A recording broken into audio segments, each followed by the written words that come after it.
Welcome to English Story Time, where stories aren't just told, they're felt. For the next 10 days, we'll bring you the real-life stories of 10 of the greatest singers in the world, not just their fame, but their pain, their past, their rise. Every night, a new voice.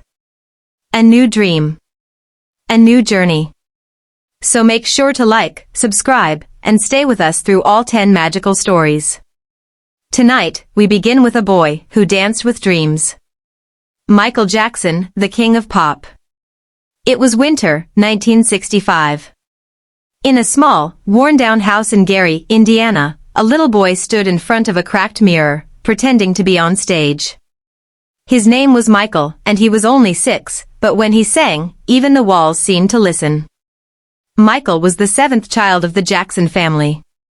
His father, Joe Jackson, was strict, cold, but determined.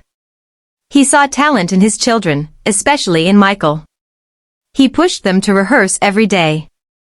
Music wasn't just a hobby in the Jackson home, it was survival. At the age of 8, Michael joined his brothers in a band, the Jackson 5. They started performing in local shows, talent competitions, and clubs. But every time Michael stepped on stage, he became something else. A star. A storm. A miracle in motion. They got their big break when they performed for Motown Records in 1969. Berry Gordy, the head of Motown, watched Michael for a few minutes and whispered, "This boy, he's magic." And so, the Jackson 5 became a global sensation.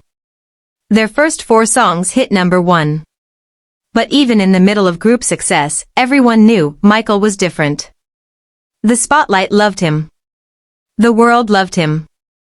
But deep inside, Michael was still a child, a lonely one. As a teenager, he lived in hotels and airplanes.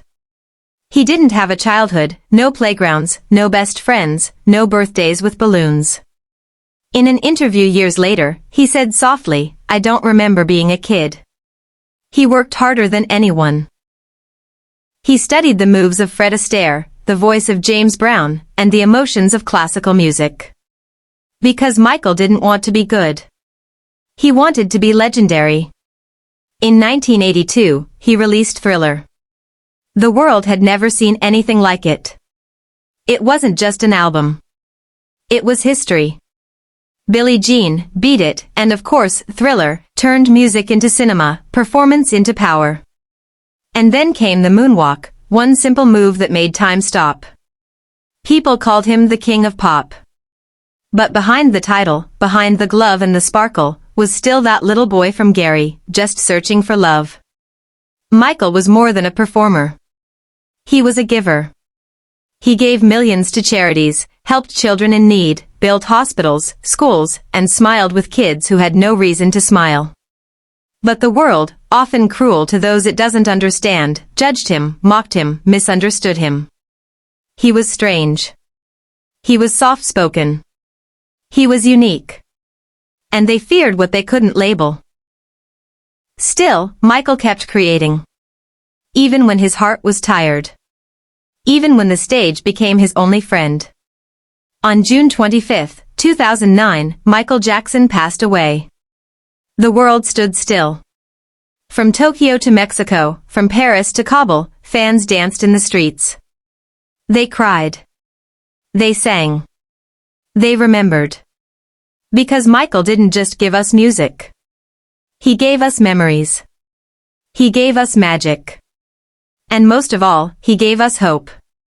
He once said, "If you want to make the world a better place, take a look at yourself and make that change."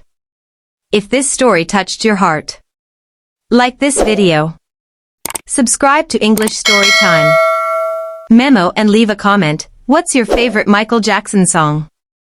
Join us tomorrow for day 2, when we tell you the powerful story of another world-changing voice. Good night. And keep dreaming.